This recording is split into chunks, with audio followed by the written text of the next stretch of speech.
আমার সব কষ্টের ফল।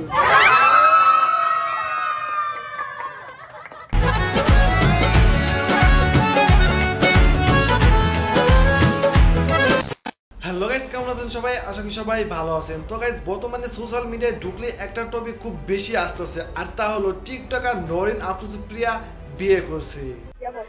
আলহামদুলিল্লাহ, আমি কবুল করি না।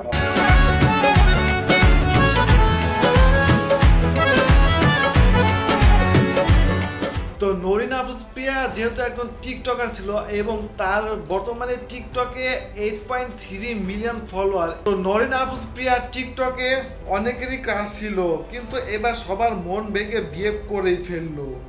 তো চলুন এবার দেখা যাক তার বিয়ের কিছু ক্লিপের ভিডিও।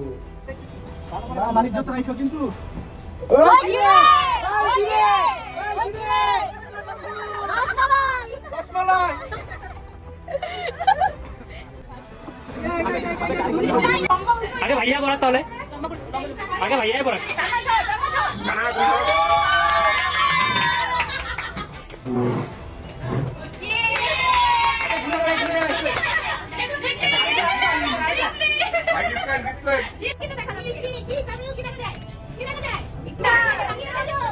সব কষ্টের ফল।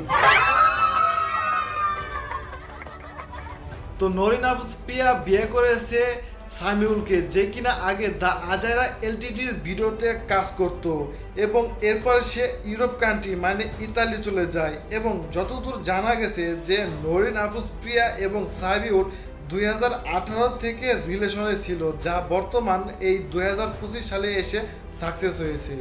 কিন্তু বাঙালি তো অনেক বেশি জাউরা, মানে এদেরকে একটু ভরসা করা যায় না যে কোথায় থেকে কি বের করে নিয়ে আসে।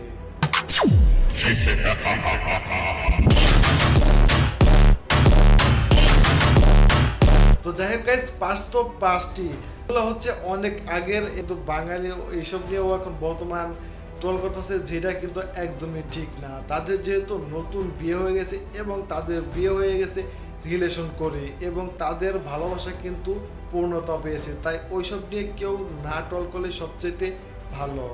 তো যাই হোক, তাদের নতুন দাম্পত্য জীবন সুখের হোক এবং তারা যেন সুখে শান্তিতে থাকে, এই দোয়াই করি। আর এদিকে আপনারা তো কম বেশি অনেকেই জানেন যে মিরাজ খান এবং শায়লা সাথী শুটিংয়ের জন্য এবং তারা একটা ট্যুর হিসাবেও কিন্তু মালয়েশিয়া গিয়েছে। তো যেহেতু তাদের আজকে প্রথম ডে যেখানে মালয়েশিয়া আছে, তো তাদের ট্যুর এবং যে পিকগুলো তুলেছে, তো দেখা যাক সেই পিকগুলো।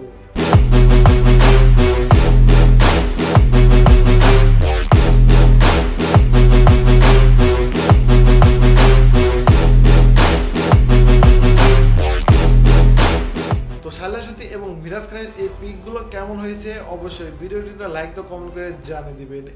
তো গাইস, আজকের ভিডিও এই পর্যন্তই। যদি ভিডিওটি ভালো লেগে থাকে অবশ্যই লাইক দিবেন, কমেন্ট করে আপনার মতামত জানাবেন, শেয়ার করবেন এবং এই চ্যানেলে নতুন হয়ে থাকলে অবশ্যই সাবস্ক্রাইব করে পাশে থাকা বেল বাটন টিপে দিবেন।